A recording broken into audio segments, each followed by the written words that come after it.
Today we're making crab cake with minimal ingredients to really let the flavor of the crab shine, and we'll incorporate some pot stickers technique to give it a neutral crunch.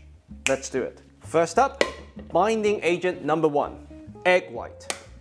While the yolk gives the creamy richness in the Maryland crab cake, the white would help the crab meat bind together without imparting too much flavor. Binding agent number 2, potato starch. Very good at moisture absorption, minimal flavor. We mix everything together.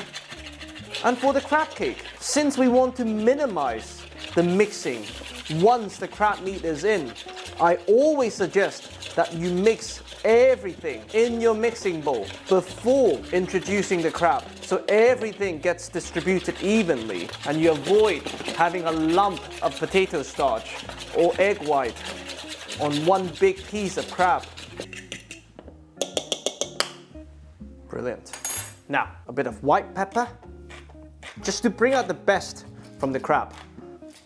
We don't salt yet at this point, bearing in mind the crab meat is naturally salty. Now, we gently fold everything together.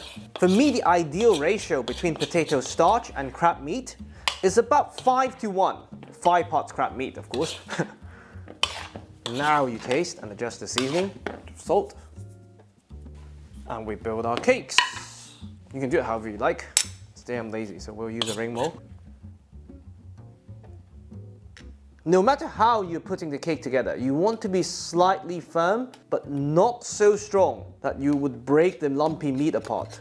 You want this to maintain some structure. For me, the perfect crab cake should barely be able to hold its shape. And between that and too much fillers, I rather my crab cake fall apart, because I want the flavor, I want the texture. Perfect. Now, we leave them in the fridge to rest, to set for at least half an hour. Now, medium heat, non-stick skillet, even if you're not using the pot sticker method. Neutral oil, in this case refined olive oil, crab cakes, they go in. You should be able to lift them quite easily. And the rule of searing crab cake is you should always add half of what the pan allows you, because when you flip, you really need the space. And trust me on this, I've broken enough crab cakes. Keep it on a gentle sizzle, about 2 to 3 minutes on each side. And while that's happening, here we have the same exact amount of potato starch that we've added to the mixture. To this, I'm going to add about 4 times water. We give this a mix, and that's our pot sticker slurry. Now, once you can see a bit of golden color on the edges, that's when you know you can flip it. Very carefully, you go in with your spatula, all the way in, you turn and you flip.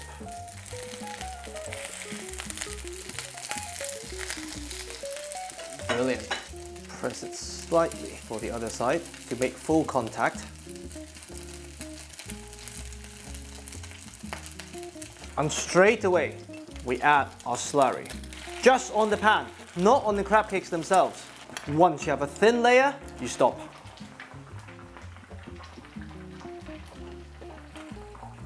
Another 2 to 3 minutes.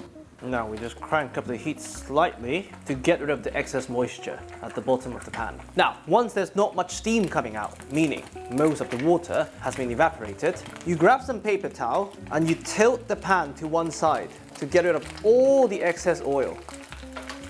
Now, once you have taken out all the oil, the non-stick has done its magic on the cornstarch. Stove off. Grab a very big plate. You cover one side of the edge of the plate to make sure we don't trap in the steam for too long. And this goes on top. Cover the other side with towel and you pray. Beautiful. Look at that. Just to finish, a tiny bit brown crab meat on top, only if you have. And that is the crab talking.